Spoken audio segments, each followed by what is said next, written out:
Good morning, everybody. Hello, my name is Mike Scott. It's good to have you all here. I'm hoping you can hear me and see me. Uh, this is a class with Bonnie on taking care of plants in the winter and decorating with plants, and we're delighted to have you all here. Farm Table's mission is to build local food culture, and we do that through education and research and training and lots of classes and a great local restaurant in Amory with lots of local food. And Bonnie has been one of the farmers that we have worked with to provide flowers in particular, because she's as you know now, she's an expert flower grower, expert with plants. And so she's helped create a beautiful space for us at the restaurant. My name is Mike. I'm the program director. Farm Table is, in addition to building local food culture, we seek to build community to support conservation through the kinds of practices the farmers we support use, because we always purchase organic products. And then we also teach local crafts around whether it's growing or preserving or serving and cooking great food. Hi, everybody. Thanks for joining me today. It's nice to see some familiar faces in there. Yes, so my name is Bonnie Warndahl. I own and operate Winnowburrow Farm and Florals. We're located in Colfax, Wisconsin, about an hour and a half from the Twin Cities. I started off growing vegetables about 8 years ago, kind of gradually transitioned to flowers over time, discovered my passion in arranging, and have just kind of been going from there. So I'm going into, well, this is my 7th season that I'll be going into this year farming. And right now I exclusively grow cut flowers and heirloom dried beans. We've sort of narrowed it down to those 2 items. So I take flowers to farmers market in the summer. Right now I'm vending at the Eau Claire Farmers Market downtown. And I take, pre-made bouquets there. I also do, full service floral design for weddings and events in the area. And also just special occasions. And in the summer, I'm always happy if people just call me or shoot me an email and say, hey, can I come get a bouquet? So I have been getting into doing more houseplants. I've had houseplants for a long time. Started off with just simple things like aloe and a cactus here and there and a jade plant, which I'll show you later, that is now enormous. And as I've kind of gone through the seasons of farming and having this downtime in the winter, I just can't let go of the plants and arranging. It's just like a need that needs to be filled. So I've been doing a lot more with arranging with plants and learning more about houseplants. So I'm happy to be, showing you. I'm not an expert by any means on houseplants. I don't know everything, but I'll show you what I do know, and just, some easy to grow plants that are, easy to keep, easy to care for. And we'll talk about some different ways that they can be paired together and do like arrangements together, because you want to be paying attention to their water needs, their light needs, things like that. So we will get started first with just kind of going over some of the easier to grow house plants. And I'll give you the common names and the sort of botanical scientific names for a lot of these. Most people are going to probably lean on the common names for things. If you want to get more in depth and like start to learn different varieties, I do recommend learning the botanical names, because that really specifies like what you're looking at in terms of care and appearance. So let's see here. So I'll start with this arrangement here that I made somewhat recently. I love this vessel. I got this there's a local store here in Eau Claire called May's Floral Garden. It's just like one of my most favorite places in the world. They have lots of beautiful plants and all kinds of botanical things and vases and pots, and it's just a really nice quality nursery. So this is I think it's actually ceramic, but it looks like birch bark. So it's sturdy, holds water okay. It's got a drainage hole in the bottom, which is pretty important for most of our house plants. there are a few, and we'll talk about that you can get away with not having drainage, but most plants don't really like to be sitting in water. And if you have something that doesn't drain and the bottom roots are sitting in that water, that'll start to cause problems. So I do recommend, in most cases, having drainage. So let's look at a couple plants here. So let's start with this guy in the front. Hopefully you can see this well. This reddish colored one is called Hypostis. It's also known as polka dot plant. And if you can see, it does tend to have little spots. Most of these you'll find in pink. I found this one at Mays, and it's actually red, which I love, and especially in the contrast to all this greenery. There's lots of different kinds of ferns. This fern in front here, I actually can't tell you what it is. I haven't been able to identify it. So if anybody knows, please let me know. What have we got here? I'm always forgetting the Gynurum. So Gynurum, this is called velvet plant. It's also called purple passion. It's really nice color, very velvety leaves. It's kind of trailing out the side there. I like that texture and that shape that it's giving the arrangement. You've got some English ivy, pretty easy, another vining plant. And then this here, which my cat nibbled on a little bit. If you have cats, please do be aware, especially toxic plants. This is a palm. It's a very common palm. It's called parlor palm. It's supposedly one of the most, or maybe the most common house plant in the world now. Comes from South Central America. These get quite large. This is just a real tiny palm, but they do get big. Just so be aware of that. You'll probably recognize them right away. You know, they're like the big palm plants that sometimes go up to the ceiling if you, in I don't know, like retail places and in malls and offices and things like that. They're just really common. This little ferny thing, and are we seeing things okay? Are you guys able to see these plants well enough? Okay. This is asparagus fern, which is not actually asparagus, but it is in the asparagus family. It's pretty common, and actually I see it a lot too in floral arranging, so you can like order this, and it's just a nice, fluffy, soft texture. And then here we have ribbon fern, another kind of fern. And this big plant in the middle is a South Indian plant called corn plant. That's one of the names, and it does look quite a bit like corn. This is a plant that gets very large. It's actually a tree. So in nature, where it thrives in India, I think it can get like 30 feet tall. But in a house, you know, potted house plant, it probably will only get like 2 to 5 feet tall max. So all these plants that I have in this arrangement are suited for the same kind of light and the same kind of moisture, basically. They're all plants that they don't like to be wet. They'll handle some moisture, but they also are okay with drying out a bit. The corn plant is an exception in this case, where it really does like to dry all the way out before watering. And that's kind of why, you know, aside from the shape, I like having the higher shape in the middle, but I want to be able to kind of target water in this arrangement. So, you know, your ferns like a bit more moisture. So I think that's a good point too, when you're making your arrangements, is that you don't necessarily, like, you can group things together as long as you're cognizant about how they're being watered and checking their moisture level. The Hypostis and the Gynurum, the velvet plant, they are both plants that they like to be kind of moist. They like to kind of dry out, but they don't like to get as dry as like a succulent would, for example. So you can let them go a little bit longer before watering. Whereas like your asparagus fern and all the other ferns might like a little more water.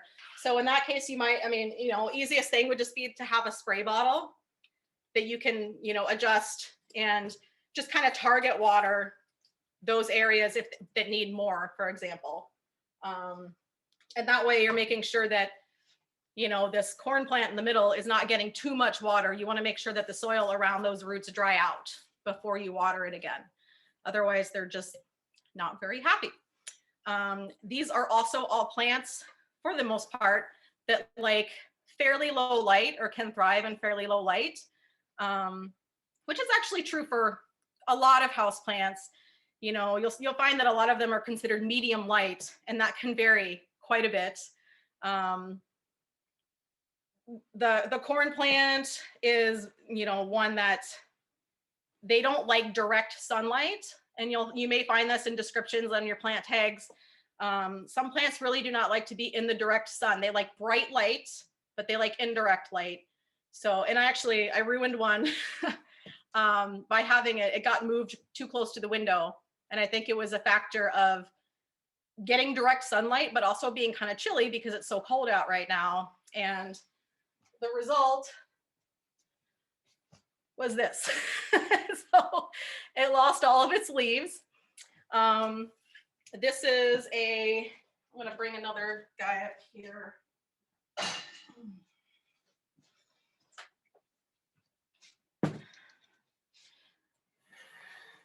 So these are crotons. And I think everybody should have gotten a list emailed to them with these plants that we're looking at and their names. So the Codiaeum variegatum croton is the common name. These are very interesting plants. So that's what this is here in the front. They are unique in that they're considered imperfect plants. So they can, basically you can't really find a variety that looks the same. The only way you can get a variety that is consistent is kind of like by propagating from the same plants. And I think even then they vary quite a bit. It's kind of impossible to get them to all look the same. They just have so much variegation, or sorry, I'm losing the word. But they're inconsistent with the way that they breed. So, but they're very colorful. So this is one of the things that I love about them, is that when you don't have flowers, you get these leaves that they're just colorful, and they come in all different shapes and patterns. So like this plant, this croton is the same as this plant, right? But this one looks quite a bit different. It's taller, it's leggier, it's got a different leaf shape. So that's what I think is fascinating about these plants. They had a lot of color and texture, but this guy lost all of its leaves. I'm actually not too concerned about it, because this is something that I've learned with these plants, is that crotons do not like to be moved, apparently. So oftentimes what people find is that they bring home a plant from the nursery or wherever you get it from, and all of a sudden all the leaves fall off and you think, oh no, it's dead. They're apparently very sensitive to changing situations. So the bigger one back here that I just showed you, that's exactly what happened when I brought it home the first time. And it just looked beautiful and full, and the foliage had great color, and then all of a sudden all the leaves just dropped off, and I thought I'd killed it. But then it came back, and it's been in a corner upstairs where it gets good light, and it's been very happy there. So I'm confident that this one will come back. It will hopefully sprout new leaves. So just keep in mind that with crotons, they are beautiful plants, but a little tricky. So they need indirect light. They like to be warm, and they also like moisture, because these are like tropical plants. So they like to be in a humid environment. So misting them is a good idea if you have the time and want to do that, especially in the winter when it tends to be dry and we have, the heat on. I, for example, have this sitting not very far from my wood stove, which it's actually been doing pretty well there. The light is good. but I'm misting it like 2 or 3 times a day because that heat is going to rapidly dry it out. So just keep that in mind. If you have a plant that's sitting too close to a heat vent or something like that, you might need to mist it or just move it away from that source that's drying it out. And in here too, we have a pothos, which are pretty common vining house plants. This is Dracania. This is also related to the corn plant. It's a different kind. This one is called Song of India, I believe, is the common name for it. Also a tree that will get very tall, but you know, as a house plant, it'll probably get a few feet tall. Similar, they all like similar conditions. They like it to be warm. They don't like their roots to be too wet. You know, you kind of want to let the soil dry out before you water them again. And yeah, other than that, they're pretty easy plants. And the pothos, we'll talk about. So pothos and philodendron are different plants, but they grow basically the same way. This is actually something I learned somewhat recently because I didn't know that there was a distinction. There's another one too that's similar. So this one is a philodendron. And there's a couple ways to tell. So philodendron has a heart-shaped leaf. And there are, so you know, when these plants vine, you have nodal points, and the node is sort of like where new growth comes from. So where the leaf comes out, or where a new vine comes out, it's called a nodal point. And on the philodendron, the nodes have more than one root. So that's how these plants grow. They climb and they reroot. So if you look really closely, let me see if I can come around here. You can kind of see on this one, I get the leaf out of the way. It's got several little roots coming out. I got about 1, 2, 3, 4, 5, it looks like, coming out of that nodal point. On the pothos, they tend to only have one. And the leaves are not as heart-shaped. They're more spear-like. So that's the way that you can tell the difference between those. But they basically, they have the same care. So they like to be warm. They like to dry out in between waterings, and you can let the roots get pretty dry on these. Like the soil should feel almost crispy before you rewater. I'm gonna move this back.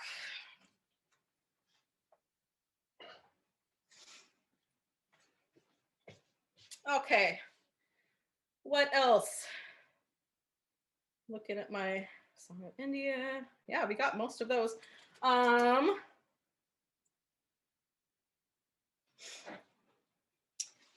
This is a fun one that I really like, Swedish ivy. It's just got really beautiful color. Easy to grow plant. It's not ivy and it's not from Sweden. But apparently it was, this variety was sort of bred in Sweden to, you know, I don't know, that's why it's called Swedish ivy, but it is a vining plant. It's an aggressively vining plant. So they require quite a bit of pruning. And I have these everywhere, and I'll show you. At some point, I'm gonna put them all in like one large pot and just have it be trailing. But right now I've just got lots of little starters like this all around the house. Of course, aloe. I've got aloe everywhere. I love putting them in little coffee cups, fun coffee cups that I find at thrift stores and things. They're just easy to grow. This is the one exception that I find with like not having drainage. I have tons of aloe plants that I don't have in pots that drain. And I think it's because the roots in aloe plants are more shallow. But I try not to like have them in a large container. So when I water them, you know, I soak the top layer of the soil and then I let it completely dry out in between. I basically don't water them again until the leaves start to kind of flatten and they might even get a little bit pale. and then I give them a drink of water, and they bounce back, and they just go forever and ever. They never give up.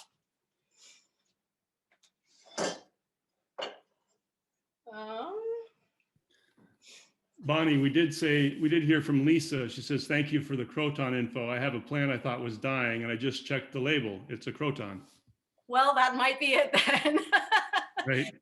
They are, yeah, they can surprise you. Okay, here we have an inch plant, Tradescantia zebrina, I believe. These are, I think Wandering Jew is a name that a lot of people might know these by. Inch plant, I guess, is what we're calling them now. I love the colors on these.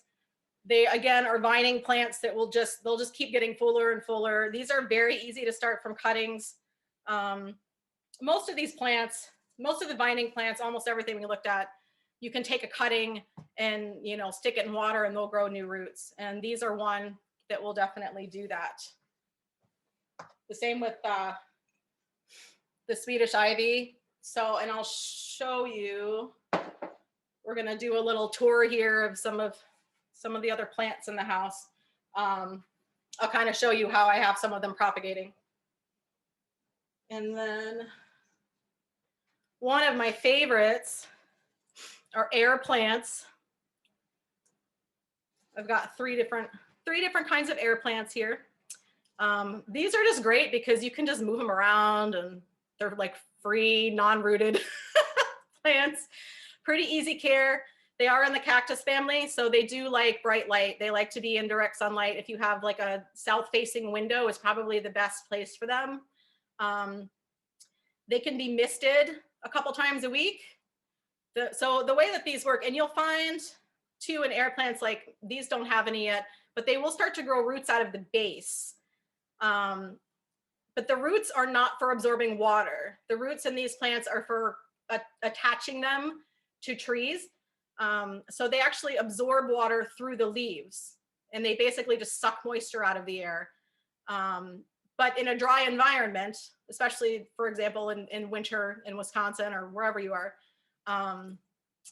they probably aren't getting enough water that way.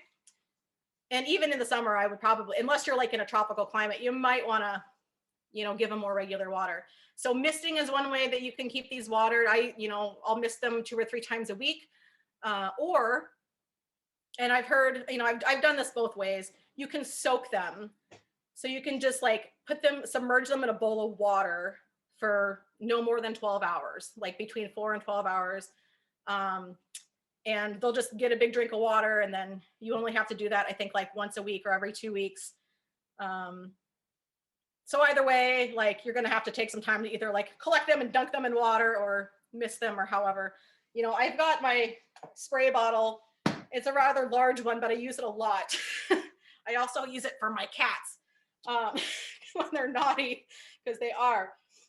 So I just like have this sitting in a place that is accessible, and I just, as I'm doing things around the house, I'll just grab it and spritz everybody that needs it. Bonnie? Yes. Betty Ann asks, so what do you put those plants in, the air plants? Do you just set them on the windowsill, or do you put them in a pot, even though they don't need one? You can do so much with them. We're going to do a succulent arrangement at the end, and, like you can just kind of like set those on top. I've seen people do, you can just like have little art pieces or a cute bowl that you can set them in. You often will see them, like people will put them in, what do you call it? I want to say terrarium, but is that the right word? They need like airflow, and they need moisture. And so if you put them in too confined of an area, they might not get enough airflow and enough moisture. So just keep that in mind. Like you want it to either be pretty open, or you're going to have to give them a little more care. But yeah, like I just like, I had these sitting around my water garden on the table in the south window. I've done it where I've had just like a little centerpiece I think I did this for the holidays last year, and I had like pretty stones and candles and little like ornaments, and then just kind of popped, an air plant in there. Just, give it something living to make it pop a little more. So, okay, let's see.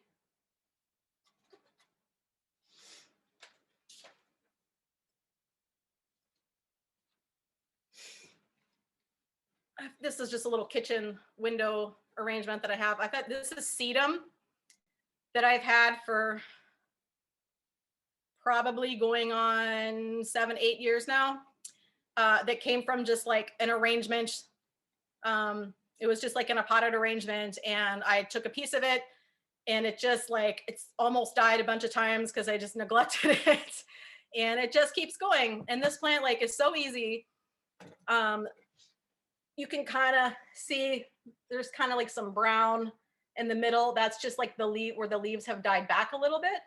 Because they just grow, and then the leaves kind of fall off and they get a little brown. So what I do is I just like pull that stuff out, and then I literally just take the vining part and kind of tuck it back into the soil, and they just root right into the soil, and they just keep going that way, potentially forever. I don't know. But these, like, I think just kind of like below each leaf node, they just kind of send out new roots. So if you have a piece of it, all you got to do is push it into the soil and make sure that it has soil contact, and it will make you a new plant. I have a little baby spider plant in here. I'll show you my big one. This was a piece that came off of it, and then another little pothos that I'm trying to grow here.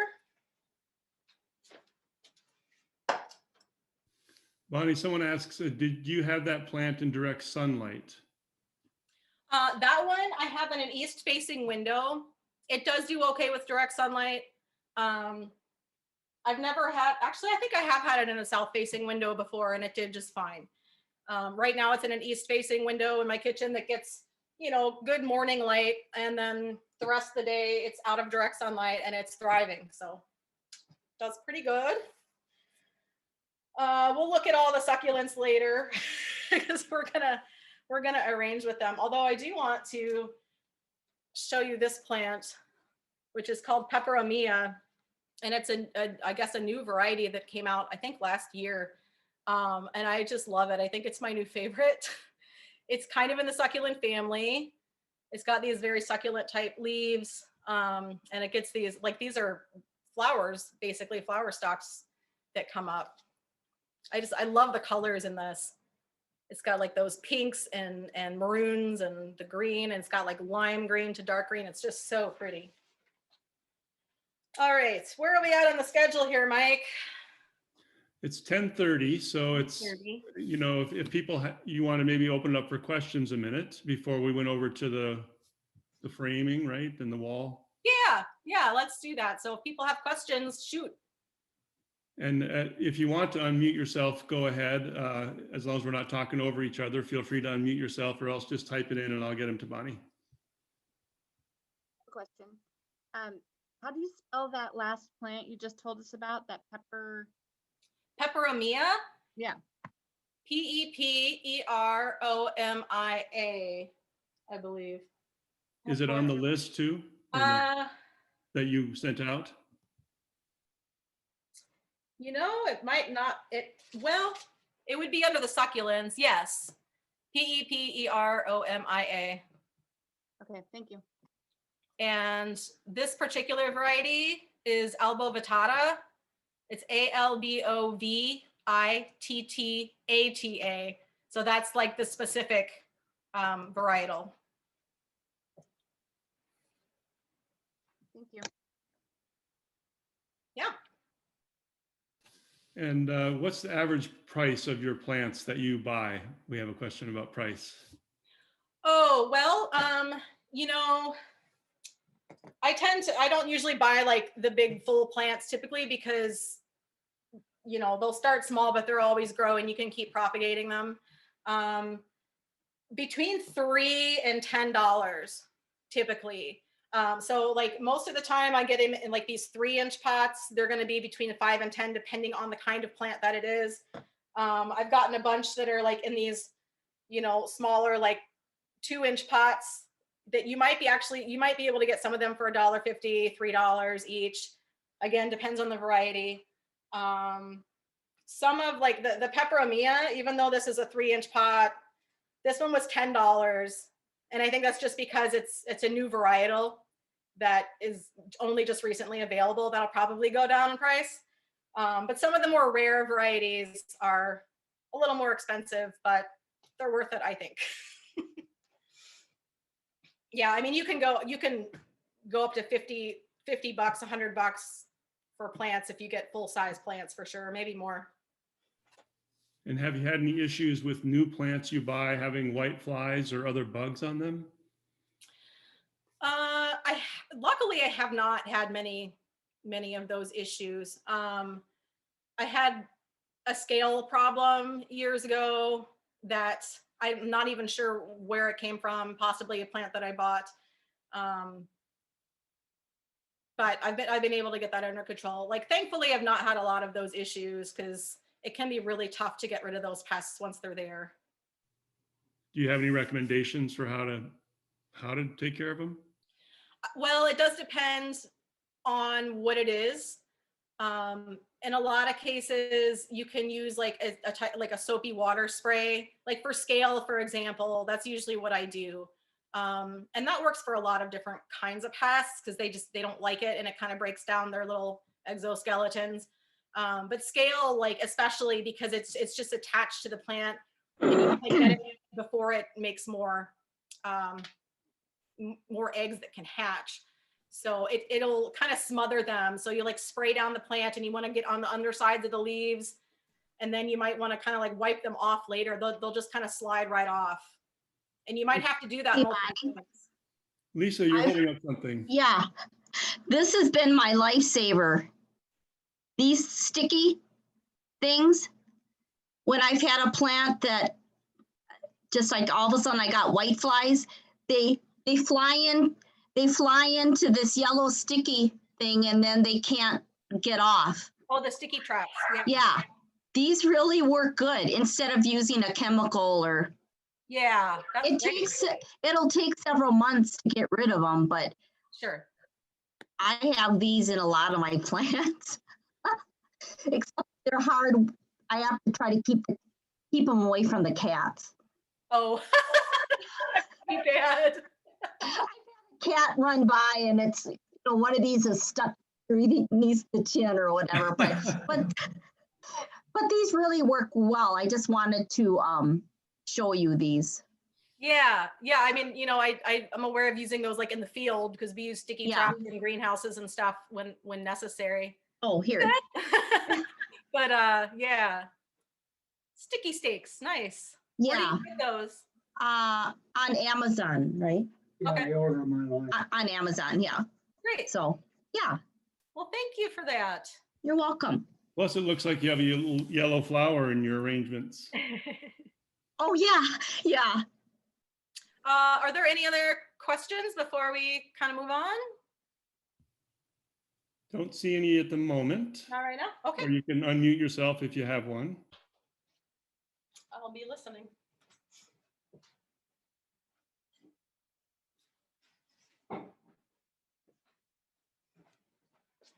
Okay.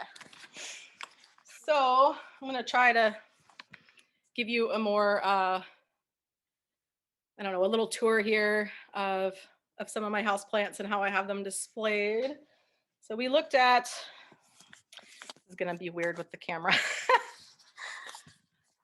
So we looked at this one earlier. The one's on my little plant stand. Like I said, it's next to the wood stove, not very far. So that one, I'm being it's very warm and it likes the warmth, but I'm having to mist it a lot. I have these south-facing windows that are wonderful, and it's one of the reasons I love this house so much. It's a pretty small house, but these windows make it not feel so small. And of course, the first time we came and looked at it, it was like plants. There's gonna be plants everywhere, and there are. This is actually one I bought for outside. It's an elephant ear. I brought it in. I'm still planning on letting it go into hibernation at some point because I think it's good for it to do that. And then I'll take it back outside. So pretty much every window still has something, and some of them are plants that are propagating. This is scented geranium. This is another one that's on the list that I bought these for outside last year, and then I brought them in, and they just keep growing and getting taller and taller. We're actually going to take some cuttings off of these for some of our arranging today. And I've got a little jade and a cactus. And then what do we got here? We've got an amaryllis. These things are still blooming that I started for the holidays. This is a second bloom. Some herbs. I've got some rosemary and thyme and lavender that desperately want out of that pot. So this summer they're going to go outside. This here is actually a lemon tree. I learned that you can grow lemon and lime, at least in our climate, in these little dwarf trees, and it's got a lemon on it. I think you can probably see. It's getting a little bigger every day. These go outside in the summer, and then they come in the winter. But they do need a south-facing window. This is a little African violet that I just got this past week. I couldn't resist.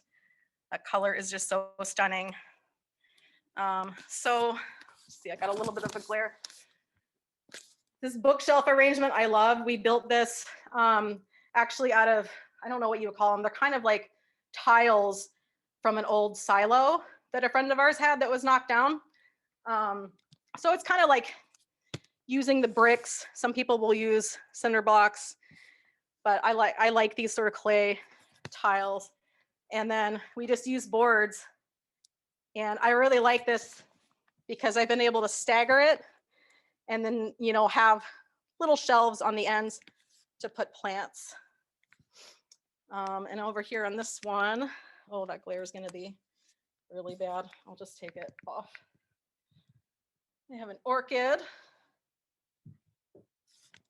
And this is getting ready to bloom again. I've had a lot of luck with this little orchid.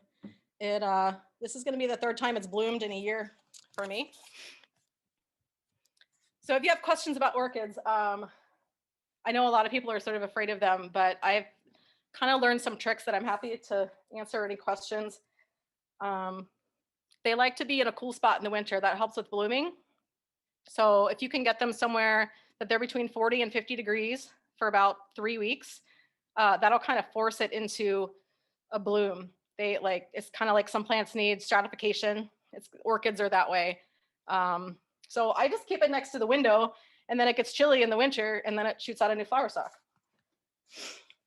This is my jade. I love this plant. It's almost as big as I am. It's almost 10 years old. When I bought it, it was just like, you know, one of those maybe 3 or 4 inch tall plants. And let's see, we got some other random things. My little bonsai, that's I think it's a cedar. And then we have a lime tree. And then let's see here. Over in this window, I have more scented geranium and my water garden, which is getting kind of sad. I take this is my outside water garden. I bring in the winter time. So the plants are kind of annuals and they're kind of dying. They need to go into hibernation. But I do have a little fish in here. His name's Simon. And let's see, we've got a banana tree in the corner. Here's another little baby spider plant starting in that pot in the corner shelf. And then I just put up this shelf recently. I'm really kind of getting into the idea of just plants on shelves and vines everywhere and going more vertical with things. So we've got a string of pearls here that I love. These plants, I mean, people walk into my house and they're like, what is that? They're very easy to grow. I don't know why they're not more common. So I definitely recommend string of pearls, and I'll show you how to propagate them. They're very easy. And then the spider plant. That's the bigger one there that I took cuttings off of.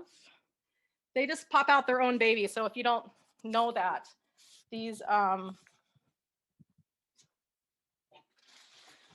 they'll shoot out these little vines, and then on the end you'll get a little plant baby, and at the base of it, it's got little teeth coming out. Those are the roots, and you just stick that in soil and you get a new plant. Easy peasy. And Bonnie, how do you hibernate plants? How do you hibernate plants? Well, it really depends on the plant. So this little plant that I need to put into hibernation, this water lily, let's see here. This is a type of water lily, and it doesn't look like lily pad leaves, but it does get like little lily flowers. That one will I'll take it out and set it on the counter and let it completely dry out. And that's it. It'll just die back. And then when I want to start it again next summer, I just put it in water and it'll start to grow again. With the elephant ear, that's kind of one where I probably will like take it to, I have this back room that's a little colder, get it out of sunlight, let it dry out, and just like give it like conditions where it's like fall, for example, and it'll do things appropriately. And then I wanted to show you, let's see, where's my angle here? So we'll kind of talk about how to make these. I've just got this hanging over my kitchen counter. It's got a little driftwood piece on the bottom. It's just a simple string with water tubes. And so these are Swedish ivy cuttings that I've had going in here for a while now. Maybe, I don't know, 3-4 weeks at least. And you can see well, which way does the camera go? There we go. It's got roots on it. So once they start to grow roots like this, then you can just put them in soil and you have a new plant. And that's true with lots of plants. The scented geranium is also that way, although I found like I've got them to start roots with just water. But then once I tried to put it into soil, it didn't do so well. So now I'm doing them in just little pots like this with soil, which is the recommended way to do scented geranium. You have to make sure that there's a couple nodes, strip the leaves, and then poke them in soil, and they will go. Bonnie, just want to do a time check. Okay. It's 10:45, and Okay. I think you wanted to be working on the curtain and frame. Yes, let's move over there. Oh, so string of pearls. I just want to show you real quick. These are super easy to propagate. Let's just pretend that this is an empty pot. So what you would want to do is kind of like bunch it or spiral it even. So you get like a clump basically, and then you will put it into the soil and push it down, and kind of like with the sedum, like each little node point where they're like, it's a ball, a bead, but a leaf will shoot new roots into the soil, and then they will start to climb out and over and drape down. So these are really fun. You can just cut pieces and do what you will with them. I'm going to take it over to the table with me though, because I want to actually use this in our arrangement. And then Bonnie, we have a question about, can you split an African violet if it gets too big? I am actually not 100% sure. I haven't been keeping African violets. I would have to look that up actually. I imagine you can. And then Sorry, that's not one that I'm super knowledgeable about. someone asked, what was the big leaf plant sitting by your water garden? A banana tree. Oh, banana tree. Just a dwarf banana. Okay, Should so string of pearls be in direct sunlight? what's that? String of pearls, should they be in? Direct sunlight. They don't have to be. I have had mine in direct sunlight and it's done very well. Where it is now, it maybe gets a tiny bit of evening sun from the west, but they're kind of like medium light plants. They don't need to be in a lot of sunlight. Okay, so I want to just quick kind of go over some ways to decorate with plants and flowers. So I went to Target, admittedly, and got a couple of bouquets because I think, like, you know, this is a practical thing that anybody can do at home. Just grab a mixed bouquet of flowers and then you can just pop them around in different things. I love doing little bud vases like this. So again, this is like Swedish ivy that I put in here. It's growing roots on it because it's been sitting in my bathroom in the space for like a month and a half. So I can plant this now, but it's also just pretty. Pop some flowers in there with it and it just makes a nice little thing to decorate with. Okay, so this is the flower curtain. There's a link in your notes that's Hitomi Gilliam. She's on YouTube. She's got a channel on YouTube, like I think it's called Creative Edge. So there are she has a very detailed tutorial on how to make one of these if you want to do that. You know, I've got some pieces here. I decided to add dried oranges to mine. I just thought this looks really nice too. When I had it hang in the window and the light comes through those orange slices, it just adds something to it that's really lovely. So what we're gonna do is take some flowers and just kind of pop them into this.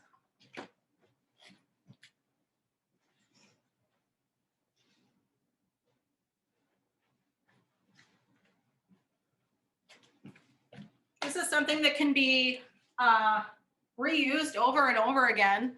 So, I mean, like I had that one single strand that I just like had propagated some plants in. You can do something more detailed. You can add to it as you go. And like I said, Hitomi Gilliam has a very detailed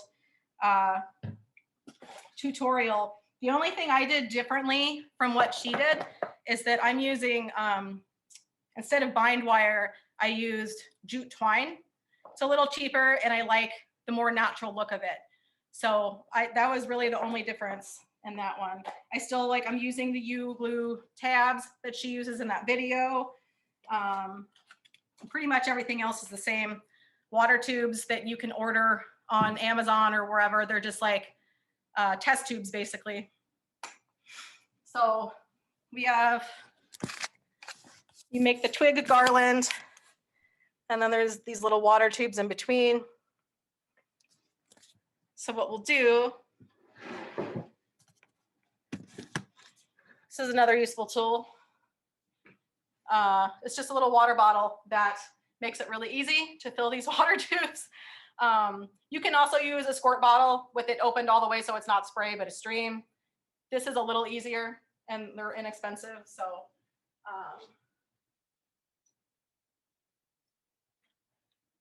you know, and we don't need to do this whole thing, but we'll just add some flowers and greenery. And so what I would recommend, you know, with something like this, whether you have it hanging on a wall or you're hanging in a window, you can have flowers in it if you want to have flowers in it, or you can just have plants in it, leaves and whatnot. Actually, I have one more thing to show you.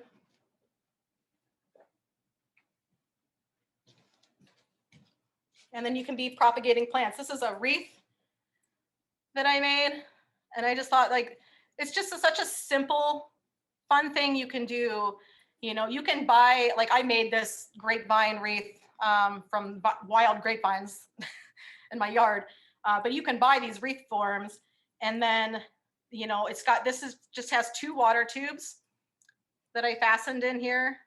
I didn't even use glue for these. You can use the glue tabs or hot glue if you want to really make sure they don't come off. But they're pretty tight. So I just use bind wire and it worked well. There's just 2 tubes, and then I put a pothos leaf in there, and there's a Swedish ivy and some geranium and just a few flowers. I thought that would be cute for like Easter time, you know, just have some flowers popped around the house. Ooh, I got a spider.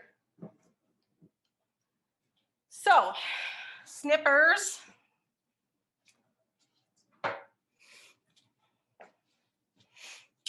These again are these are floral snips. You can use scissors, you can use pruners. They might be a little clunky. I love these floral snips. You can order them from almost any site. I'm sure you can get them on Amazon. I get them from a farm supply store because I'm a farmer and I have an account and all of that. But these are nice in your hands. They have springs. So yeah, so this part is really easy, right? You just take little cuttings, little flowers, and just pop them in wherever. Oops.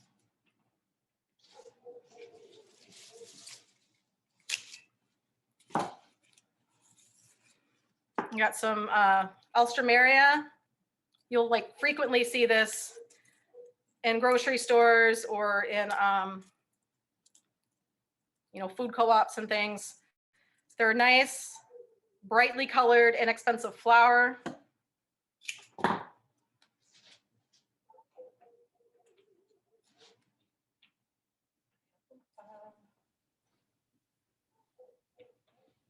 Bonnie, what are the water twigs in the curtain? What are the twigs? Yeah, the water twigs. Water twigs. Maybe just twigs. They're just twigs. They really are. I just went on a little hike around the land out here, and they're, I think, predominantly silver maple, like silver maple seedlings, and probably some invasive buckthorn, because we have a lot of that around too. But you can use any kind of twigs, or materials. Somebody commented on my Facebook page the other day that they used cinnamon sticks to do the same thing. They might be a little thicker, and maybe you can find some thinner cinnamon sticks, but yeah. If anybody has other questions while I'm poking flowers, then feel free. But I mean, can you kind of see how that already is brightening up, and it's just so basic.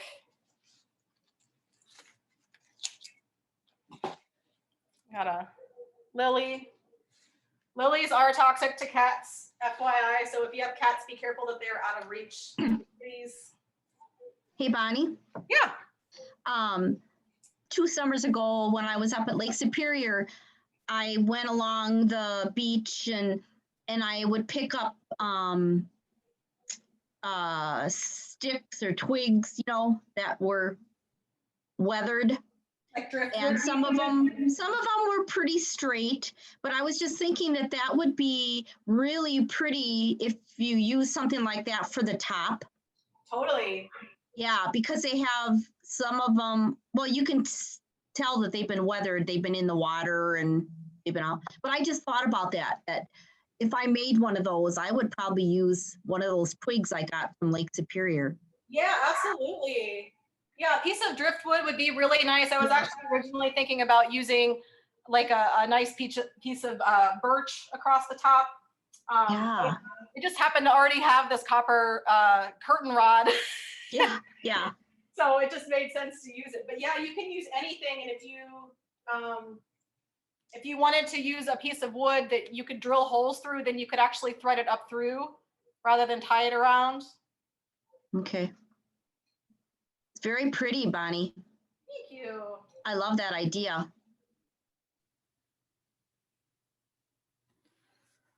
Bonnie, do you ever put plants in there that could, these flowers will die fairly soon, or no?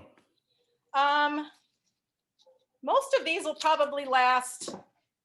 I'm kind of surprised sometimes. Like they could last several days, or even up to 2 weeks, provided you keep the water tubes filled. Because they will suck up water really quickly. And I find that even with the cuttings of the house plants, they will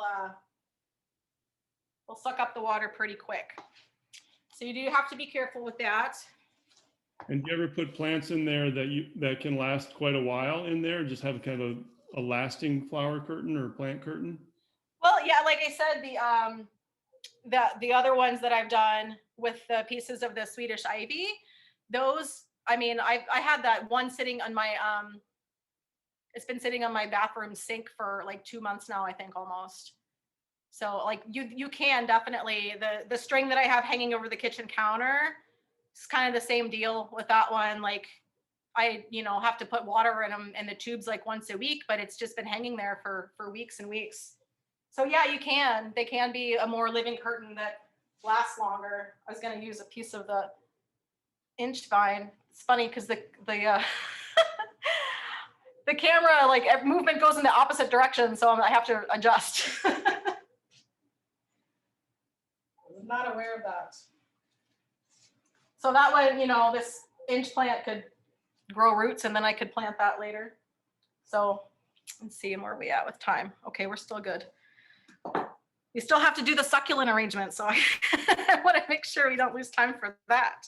It's almost 11, Bonnie.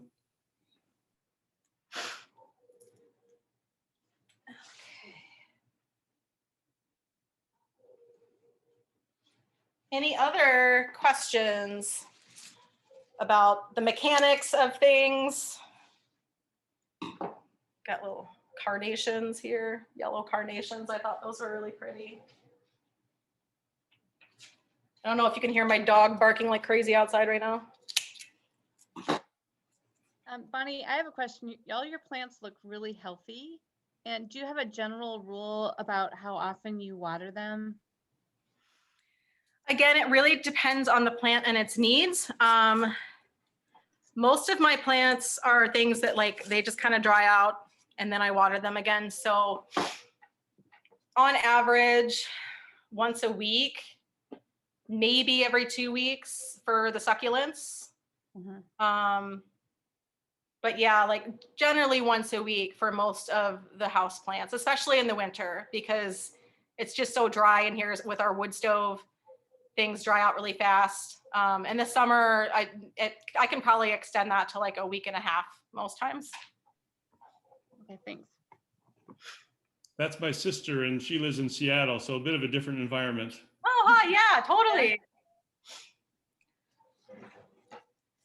And then Karen asks if do you fertilize your plants? Yes. I admittedly, not as much as I should be doing because I get really, really busy in the summer because everything's outside growing. In the winter, I do tend to give them a little more care. So in general, most houseplants, they recommend water or fertilizing every 2 weeks or once a month, depending on the growing season. So they, here, let's do this one. Most plants are going to grow a lot more in your summertime. And when they're in that active growth period, you might want to be giving them fertilizer once a week or every other week. And then when they slow down in the winter months, usually once a month is enough. And I use, I'll show you when we go back to the kitchen. Or remind me, I use a fish emulsion and kelp fertilizer. It's a liquid fertilizer that you just dilute in water. That's all I've ever used. It's organic and the plants love it.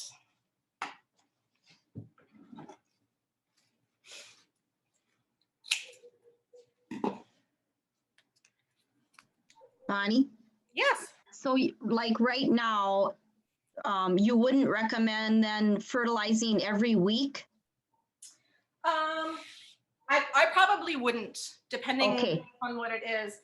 I think fertilizing every week, especially in the wintertime, unless it's putting on a lot of active growth.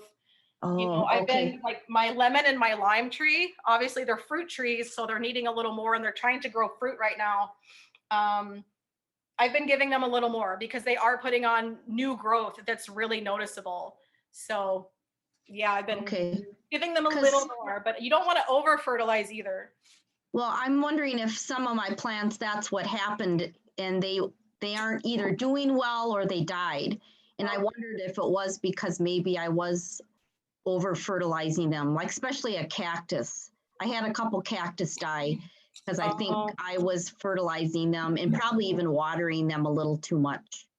Yeah, I mean, I've heard that I probably water my cactus like maybe once a month. Oh, okay. Maybe that's not enough. I'm not sure, but like I've had cactus in the past that like really, they really don't like too much water. They're designed to hold their own water. Okay.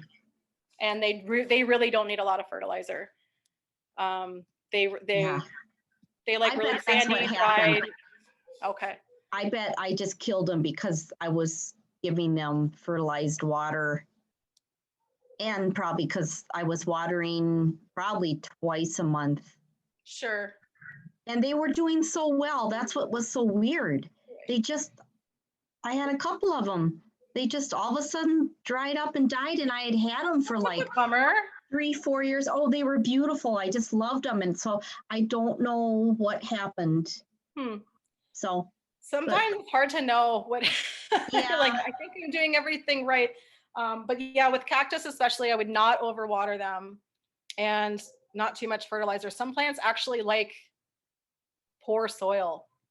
And I think cactus are some of those because they're used to growing in like sand, basically. Yeah. And geranium too is another one. Like they don't like to be in super rich soils that'll actually, you can burn them by giving them too much fertilizer. Okay. Thank you. So here's the curtain, basically done. And you can add, I mean, you could add a lot more greenery to this if you wanted to and just add leaves here and there. But I think it's a pretty nice effect. And That's beautiful, Bonnie. Just beautiful. Lovely in a window, don't you think, with the light coming through? I think I'm going to make one. Yeah, it's fun. This was another concept that is not exactly a frame, but I kind of have been calling it a flower frame. And this is just willow twigs or willow sticks that I, again, use bind wire to kind of connect pieces. So I started with like, what do I got? 1, 2, 3, 4, 5, 6, 7, 8. I just kind of connected them all in the middle first, and then you can kind of just connect points and get whatever shape you want. So I decided to go with this. Let's see here. That's maybe not going to work very well. So if you can get kind of an idea, it's pretty tall, but it's very lightweight, which is important, especially if you're going to be putting like water and plants onto it. And, you know, just water tubes strategically placed, again, just tied there with bind wire. These I did use a little bit of the U-glue tabs just to kind of make sure they didn't fall off there, but because they just weren't getting very tight. But yeah, that's one that you could just like hang. You could also do a freestanding kind of arrangement with something like this, you know, sort of like a cone or a teepee type shape that if you don't have cats that are going to knock it over, you could do something like that. Okay. And were there any questions about any of that stuff? I thought I saw something about the fertilizer pop up. Oops. Yeah, wanted to know the name of that organic fertilizer. I know you can show it, so. Yeah, I'll come back here in a second.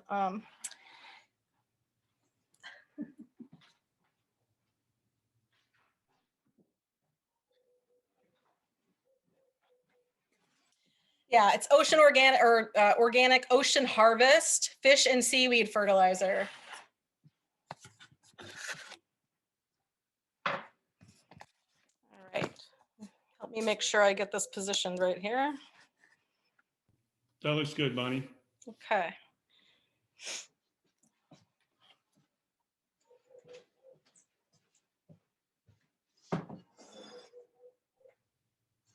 And it's about 5 after 11, Bonnie, just for your information. Great, thank you. So I thought we'd put together a little succulent centerpiece. This is a fun project. I think that is versatile. I mean, you can use it as a centerpiece. You can use it as a standalone piece. You can move it around. It doesn't always have to be stationary. You know, if you wanted to use it as a centerpiece and then move it somewhere else in the house, keeping in mind that, you know, succulents are in the cactus family, they do like a lot of light. So, you know, if you have them in a place on display somewhere for an event or a social gathering or whatever it is, just make sure that it, you know, is either in a bright sunny spot or gets moved back there after your engagement, because you don't want them to, you know, be deprived of the precious sunlight they need. Bonnie, quick question about the fertilizer. Does it smell like fish? It does. It does. It does. Another thing I was worried about with my cats, but they, you know, they were curious and sniff it, but didn't find any food, so they left it alone. This stuff, I mean, this is pretty concentrated. You don't need very much of it. So it's not like, I don't feel like the whole house smells like fish after I fertilize with it. You know, you basically use like a tablespoon in a gallon of water. So it's pretty mild. But if you have a real aversion to that smell, you may want to try a different kind of fertilizer. All right. Where did my soil go? Here it is. So this is, it's actually a bowl that I found at a secondhand store and painted. You may have noticed that I have quite a few white pots. And this is something too that I think is fun and easy way to get a lot of longevity out of different vessels. This white chalk paint, like spray paint, it was like, I don't know, $6 for a can. And I did I think I did like 6 different pieces, just to have some uniformity in my house, you know, have vessels and pots and things that kind of work well together.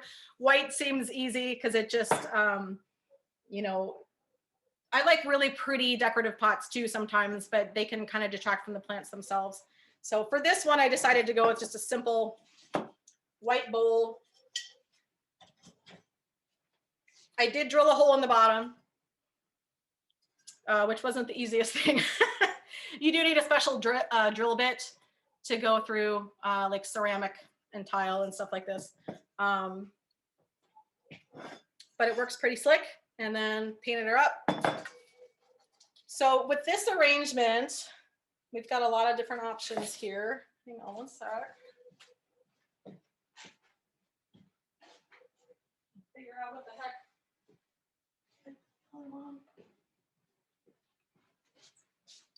So I'm going to go for kind of a mounded shape with this.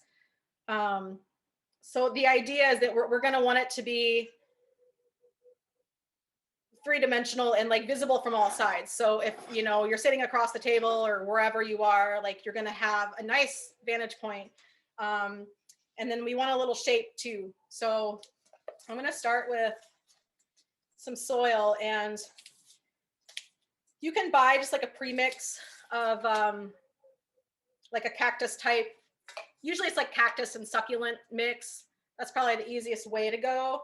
I tend to just make my own soil mixes because I have a lot of those materials on hand for seed starting and whatnot.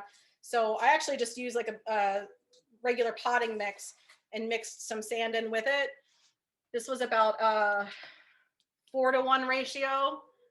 So 4 parts potting soil and 1 part sand. And I measured it with this container. So, and like looking at it, it's not super sandy, but you can definitely see the sand grains in it, and that'll like give it more drainage for sure.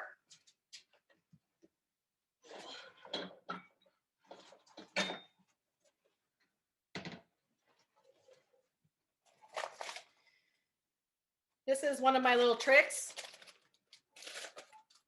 for pots. is just use a coffee filter. You can also use just like a paper towel, but coffee filters I think last a little longer. So this will keep the dirt from falling out that little bottom hole.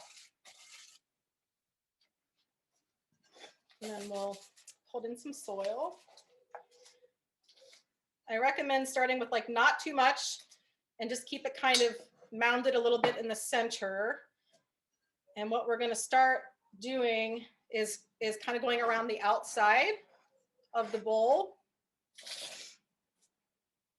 and placing our succulents, and then we'll, kind of fill out the middle more afterward. And I'm kind of imagining that this is going to be, I've got some pretty lengthy, get this beautiful little cactus. I love this thing. It's got like little orange tufts on it. Some of these are kind of taller plants. And of course the peperomia, we're going to kind of want that to be in the middle and star of the show, right? Because it's just like such a stunning plant. So let's see, that one's maybe a little small. Let's go with this one first.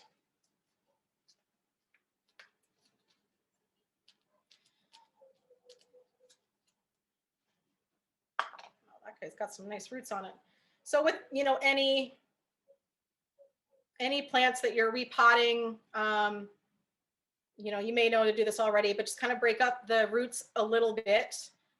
Otherwise they can get root bound, right? And then they don't grow properly. They just keep spiraling and getting tighter, and that'll actually choke the plant. This one is actually, the roots are pretty loose on this, so that's nice. And so we'll start by just kind of resting them on the edge here, and you can adjust soil height as needed. This is a little low, so I'm going to add just a little bit more here. And then we'll turn it.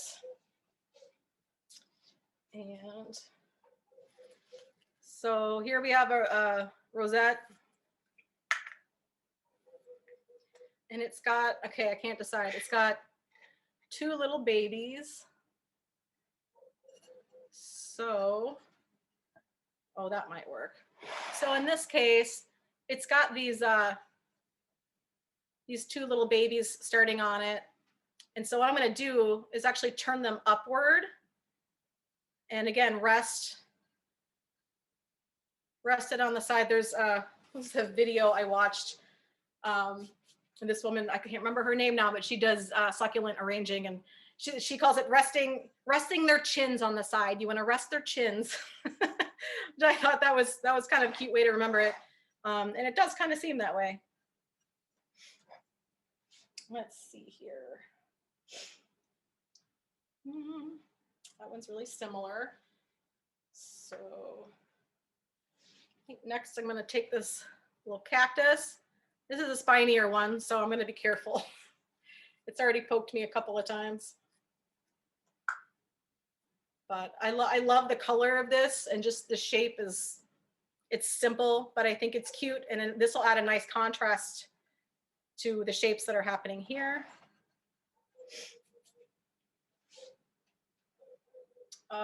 Okay, now I've got, let's do some color here. This is one that I've been growing for quite a while. It's got some good root structure here, but the thing about these types of succulents, they will just grow new roots out of the stem. So like in this case, it'll still work for me to set it here because it's not too long. But if it were too long, or if I were trying to set it upright, I might actually just cut off that root base and just stick it in the soil, because I know it'll grow more roots. That's one of the nice things that the flexibility, I guess, of some of these succulents is that they root so easily. If whether it's just a petal or a leaf technically, or the stem, they will grow new roots. Let's see here.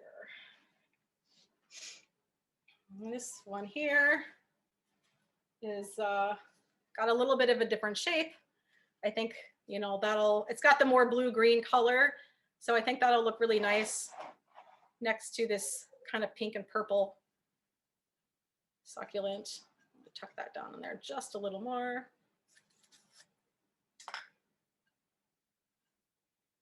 And again, this one too also has 2 little babies. So I'm gonna actually tilt those up. And what'll happen is that these will start to grow over the sides. And the little guys in the middle here, they'll probably come up more. Over time, you'll just want to repot the whole thing because they'll just keep growing and get big. But that's the fun of it, right? Like, it's not really meant to last forever. It doesn't need to last forever. Bonnie, Yeah. do succulents like to be crowded like this in a bowl? Yes. I thought I read that somewhere. That, I mean, I don't know if they like it or not. I've never actually talked to them, but they don't grow as fast if they're crowded. You can really pack them in tight. So like if you give them more space, they're going to get leggy really quickly and you'll have to repot the whole thing a lot sooner. The tighter you pack them in, the longer this arrangement will last because it'll slow down their growth. Okay, yeah, I didn't know that. I just kind of wondered if they like a lot of friends with them in the pot. So I've got this another little cactus here. I'm not sure where I want it yet, but I'm gonna kind of just set it here for now because I think I might want it a little more upright.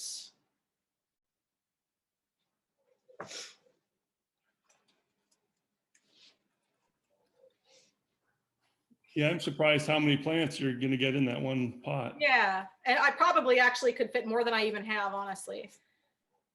This is another Echeveria rosette type. This one's got a little bit flatter leaves on it, and I thought maybe it was because of a moisture thing, but I've watered it a few times and it has continued to remain flat, so I think that's just the growing style of it.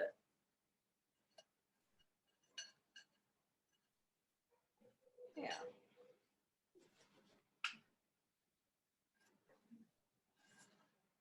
Okay. And then what now shall we put here? Pencil plant. I think this is just such a fun plant. It's gonna add some real different texture. Oh, it doesn't want to come out. Come on, buddy. Come on. There we go. So yeah, look at this. This one, because it's already kind of leggy. I'm gonna kind of push it down in here more and still let it come over the side, but I don't want it to be tipping out quite as much because it's already going nuts. So we're gonna just poke some soil around it and give it some space. Bonnie, Yeah. did you buy these particular succulents at Mays Floral? Or was there another place that you like to purchase from? I think I got most of these at Mays. Yeah, I really like that store. I like to shop independent if I can. And you said those are 3-inch pots? These are, yeah. Or that's Yeah, a for the most part. Well, like this size is these little cactus. Most of these actually have come in, they're like inch, well, 1.13. They're just a little more than an inch. And these were, I want to say something like $2.50. okay. $3 per. Okay. Wow. Another one. It's just growing babies like crazy. Look at all those. This one too, I think. So, okay, here's an example where like I just don't feel like this shape is gonna, it's just so long. So what I think I'm gonna do is I'm gonna actually, I'm gonna cut it. I'm afraid if I break it, I'll break the stem in the wrong place. So I'm gonna just cut it along here. So now I have like this smaller grouping that's still rooted. And then this bigger one, it actually, I don't know if you can see it, it actually already has a little root coming out right there. So I'm going to pull the leaves off. You can save these leaves, stick them in soil, and they will grow new plants. They'll root, and then you'll get a new plant out of it. So you can do that. When you're doing cuttings or any kind of propagation, though, you always want to make sure that you remove any leaves. Like, you don't want leaves below the soil, because that can start to rot, and then that could actually kill your plant. So just be aware of that. So I've removed the leaves off the bottom, and I'm just going to shove it in here. And I expect that it will root itself. So Bonnie? Yeah. It looks like you don't really use rooting compound? Not You for don't- trees. No. No, Okay. I try not to use rooting hormone unless it's something that really needs it, that just doesn't root on its own. Most of these plants will just grow roots if you put them in water. Some, like geranium, I think prefer to be in actual soil, and of course the succulents need to have soil. They need to be touching soil. But no, I don't use rooting hormone for most plants. Okay, thank you.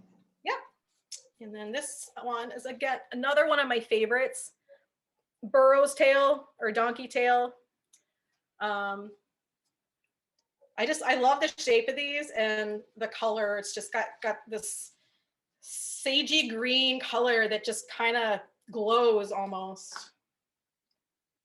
So I'm gonna tuck this one in here. Bonnie, Karen typed in that she thinks she read the pencil plant is toxic, so use caution if you have small children who might bite it. Do you know anything about the pencil plant being toxic? That might be true. And actually, like, it's really good if you have kids or pets, it's really good to just check everything, because there are a surprising amount of houseplants that have some toxicity. You know, I have kitties and a dog, and luckily they don't bother the plants too much, but if it's something that I know is particularly toxic, I try to keep it out of their reach. Okay. So we've got the peperomia left in this cactus. I also have this piece that I cut off here that we can use. And I've got a jade plant that has started to root. So we're going to kind of go for the middle here. And I know that I want this peperomia for sure to be the star of the show here. So I want to make sure I get that in. And I think we'll put it right in the middle here.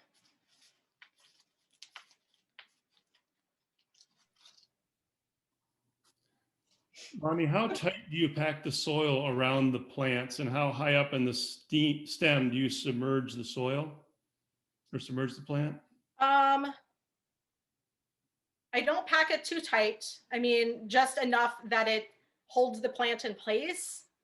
You don't want to compact soil anytime, but you also need it to hold the plant. So, I mean, I just kind of gently push down until it feels like it's going to stay there. And two, with this kind of arrangement where I've got a lot of space here to play with, like, you can kind of lean plants on each other too, and that kind of helps. So let's see. And with all these different kinds of plants, does that impact the frequency and amount of watering, or do you vary it depending on what the plant needs within the same arrangement, like you were saying earlier? True, yes, with what the plant needs. So, you know, I'm probably not gonna just like water this whole thing. I'm gonna look at, and with succulents especially, you can look at the leaves usually and tell when they need water, because they'll start to flatten or kind of shrivel if they're getting thirsty. So you might want to just pay attention to those individually, and just kind of look for new growth. Like, if they're putting on new growth, that's a good sign that they're getting enough water. All right, where should we put this cactus? How about over here?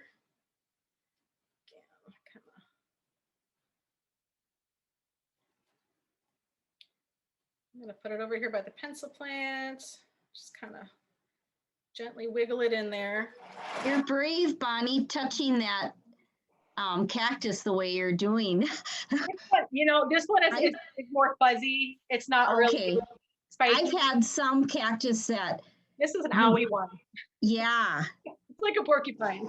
I actually threw away a cactus because I got really mad at it because it kept getting little things in my finger and it hurt. And I'm like, okay, you're done. No more of you. I know that sounds pretty mean, but they hurt sometimes. You know, you have relationships with plants just like people and pets. And if you're not getting along, Yeah. you're just not. If it's hurting you. Yeah, that's not a healthy relationship. Okay. And Bonnie, could this planter go out on the deck or patio in the summer? Yes, it could. When it's okay to have direct light outdoors? It could, although I recommend being very gradual about that. Because just like our skin can, you know, become very sensitive to the sun, especially if you haven't been in the sun for a while. It's the same with these plants. So if you just bring it from inside outside into direct sunlight, you probably will burn the plants, which can kill them, or at least like they will just look terrible for a while until they recover. So you might want to start by, you know, having them in a shaded area first. Kind of like if you grow plants or seedlings for your garden, it's kind of the same deal. You want to harden them gradually and get them used to that direct light. So maybe in the shade first, and then maybe under plastic of some kind, so they're not getting like direct sunlight, and then maybe move them out in the morning or the evening for a little while when the sunlight is not quite as strong. And then, you know, over like 2 or 3 weeks time, then you can probably just have them outside. All right, I'm gonna tuck this one last little jade in here.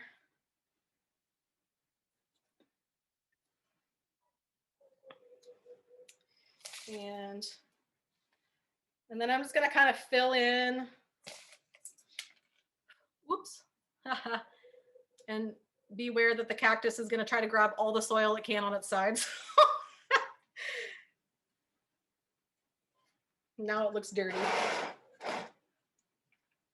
Do you guys have a decent view of this? Yeah, we do, Bonnie. It looks good. Okay. Yeah, looks good, Bonnie. Good. This is kind of like a cooking class where at the end of the class, you all want to come over and eat the food. We all want to come get the plant. I know. That is the one thing. It's like, this would be so much fun if we could all do it together, and we will one day soon again. Okay, so I've packed about as many plants as I can get in there. I mean, I probably could get more. And you got, you know, there's some open soil spots, which is okay. And this is another fun part of arranging, is that, you know, I got some pretty stones. You can use sand. I've also got some like glass marbles, and, you know, just kind of like place them around where you have empty spots, and just, it'll just, I don't know, make it look a little more natural, give the plants a little more support even.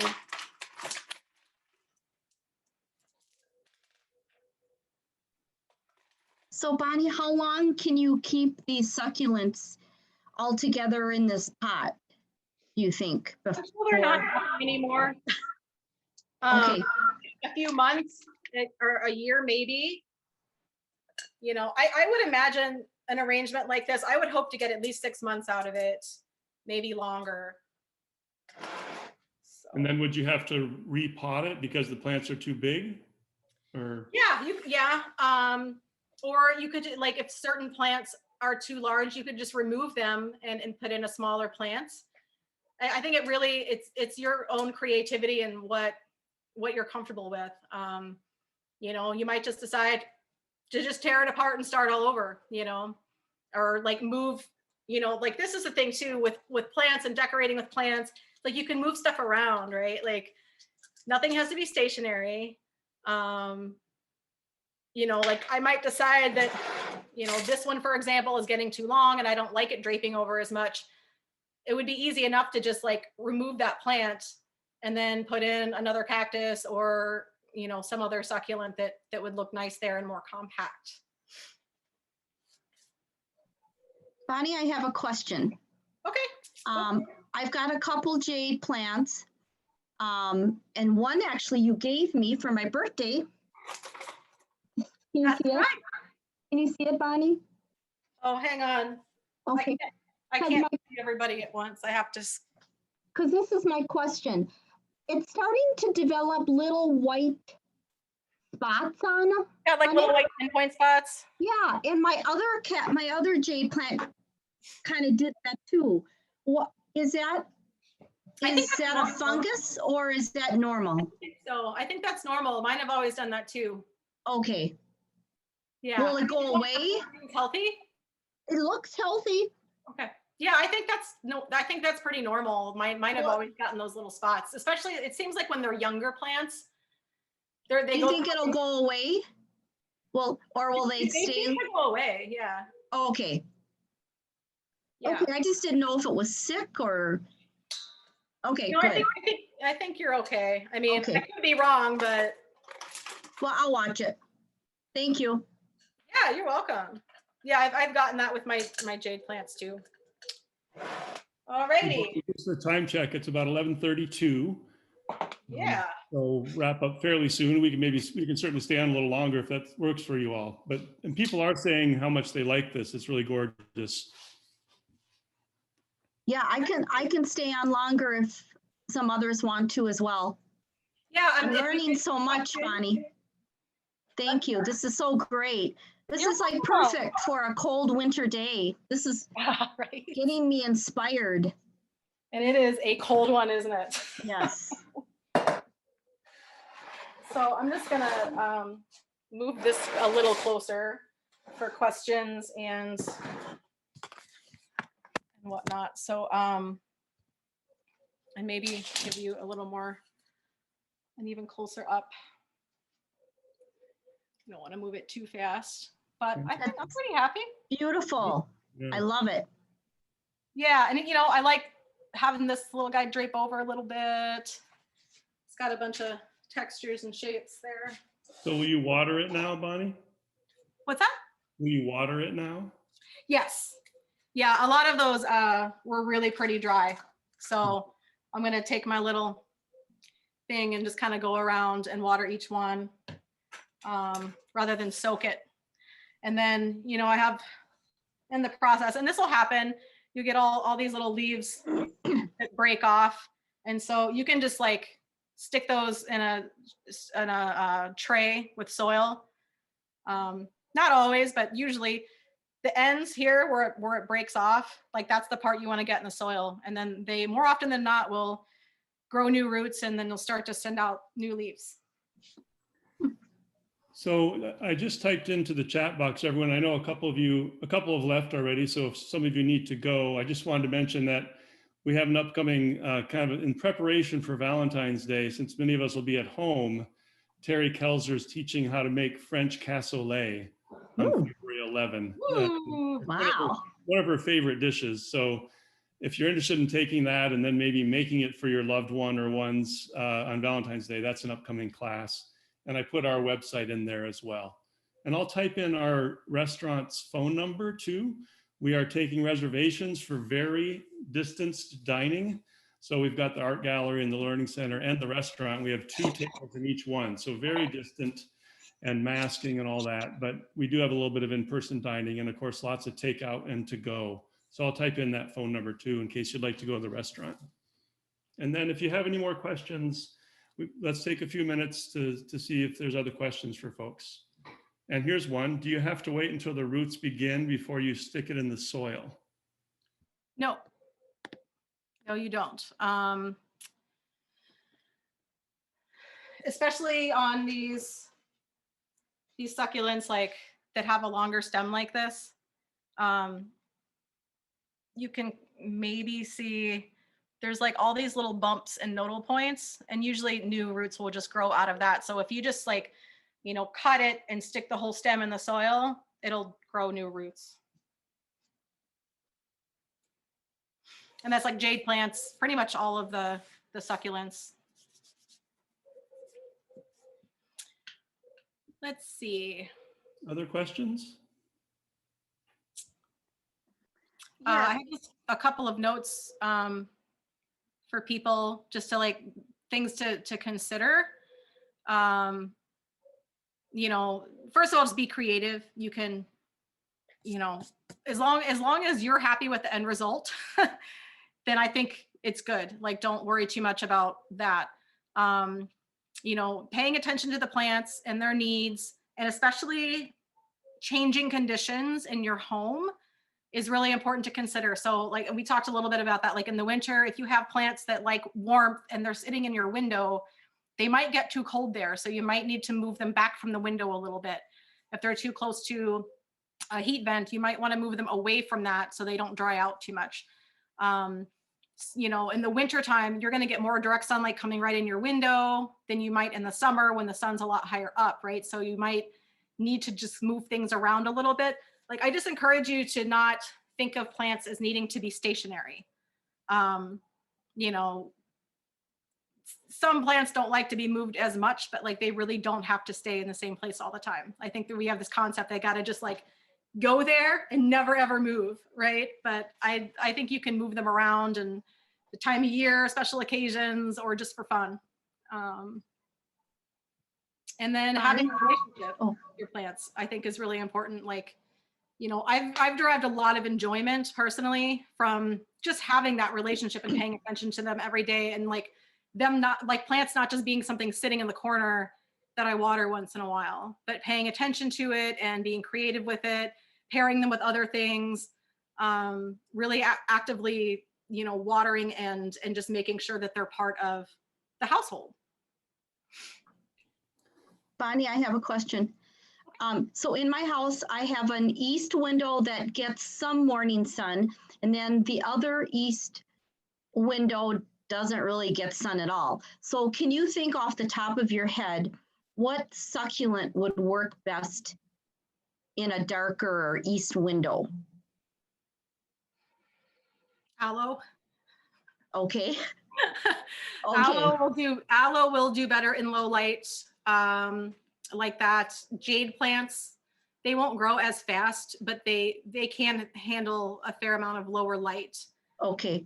Maybe I'd be better off just going with a plant. I mean, a regular house plant that could tolerate not a lot of light.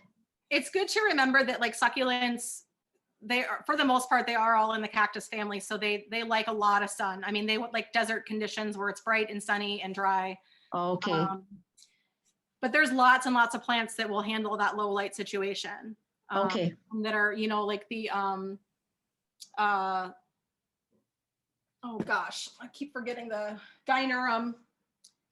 The gynurum, any kind of fern. The gynurum is like the purple velvet plant that, you know, doesn't have to have a ton. Palm, the parlor palm would be a good one. Any kind of fern would be a good one. Probably the draconias, so the corn plant or the Song of India plant. Okay. They like bright indirect light, so they might do really well in that east facing window. Okay. As long as it's not too chilly. Yeah. Okay. Thank you. Yep. We've got a couple other questions, Bonnie. Okay.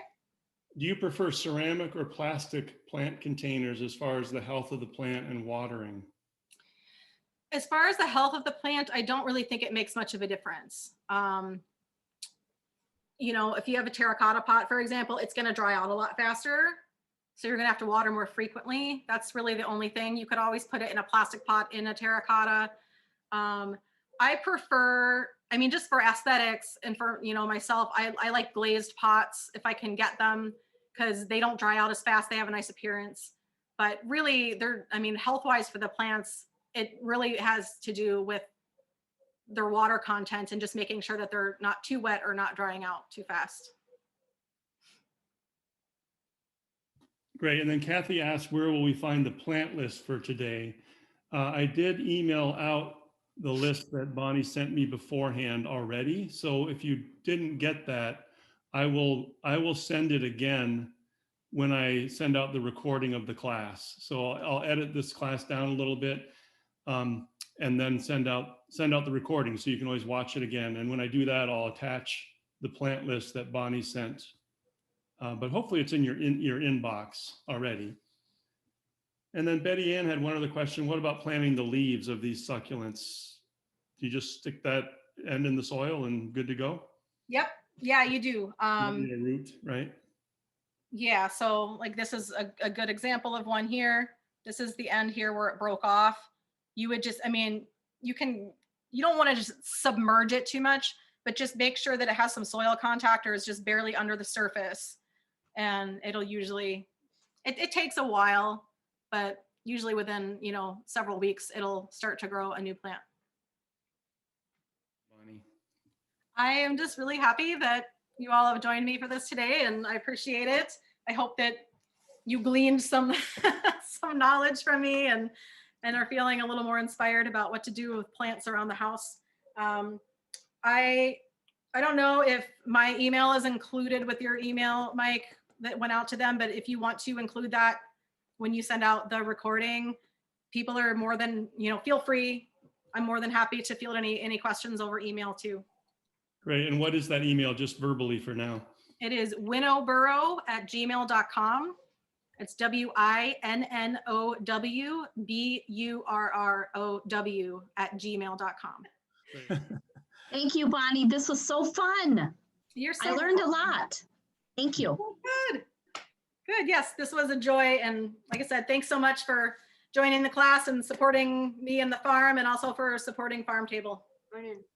Yeah, and as far as supporting Bonnie, you can check out their website, which is winnowburrow.org. Is that right, Bonnie? Or .com. winnowburrow.com. Yep. So again, she sells flowers and also these interesting dried beans. Anyway, it's been fun to have you all here. Thanks, And we hope to see you in a class soon or at the restaurant. And thank you, Bonnie. My Bye. pleasure. Hi, Katrina. Have a great weekend, everybody. Have a Thanks nice for joining day. us. Have a nice day.